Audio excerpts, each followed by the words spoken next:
Bonjour et bienvenue à la présentation de mon stage dont le sujet était le contrôle de rupture d'îlots bidimensionnels lors de l'usage d'une force externe en simulation de Monte-Carlo cinétique. L'objectif de ce stage est l'étude et la réalisation de simulations physiques sur des îlots d'atomes à deux dimensions. Nous cherchons à comprendre le comportement du système lorsqu'il est soumis à différentes conditions physiques, variation de température et application d'une force extérieure. Un agencement particulier des atomes de l'îlot forme une configuration. Certaines configurations peuvent être choisies comme cibles à atteindre, on les appelle les target shapes. On définit un épisode comme une suite successive de configurations. L'épisode commence par l'îlot dans la configuration du target shape et a deux issues possibles, le retour au target shape ou la rupture. La rupture intervient quand, suite au mouvement d'un atome, l'îlot est composé de deux parties non connexes. Une transition prend un certain temps.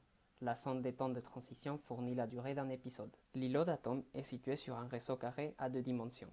Dans le cadre de cette étude, seront prises en compte uniquement les interactions entre premiers voisins. Les premiers voisins sont définis comme les cases adjacentes dans les directions horizontales et verticales, diagonales non autorisées. Une transition correspond au mouvement d'un seul atome. Le mouvement est restreint aux cases non occupées, première voisine ou première case dans la diagonale de la position initiale de l'atome. La probabilité de transition est donnée par le modèle de Transition State Theory, dont la formule est affichée sur l'écran.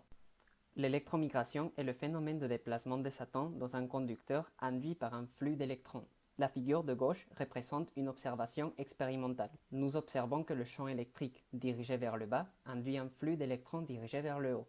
Ces électrons échangent de la quantité de mouvement avec les atomes du réseau, ce qui a pour effet de déplacer l'îlot vers le haut. Ce graphe représente le temps avant rupture pour différentes valeurs de température et pour les trois valeurs de force. Nous observons une décroissance quasiment exponentielle lorsque la température augmente. En effet, plus la température augmente, plus le système accède à des états d'énergie élevés et a donc plus de chances d'avoir une rupture. On remarque que la force nulle se distingue des autres par des temps plus longs. Ici, on étudie le nombre de retours au target shape dans un seul épisode. On observe que la force vers le sens du nez augmente le nombre de retours, tandis que la force dans le sens inverse le réduit considérablement. Cela reflète l'effet de la non-symétrie de la morphologie. En effet, lorsqu'on inverse la position du nez, on observe un renforcement de la courbe bleue et la courbe rouge. Nous nous intéressons maintenant à un autre type d'épisode.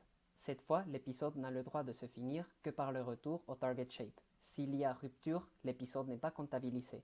Nous étudions la distribution de temps de retour au target shape. On remarque l'apparition de deux pics. On peut faire l'hypothèse que cette forme de distribution rend compte de la tendance du système à fluctuer autour de certaines familles de configurations. Les configurations présentes dans une même famille ont tendance à mener à des temps de retour au target shape similaires. La composition de ces familles est directement liée à la morphologie du target shape.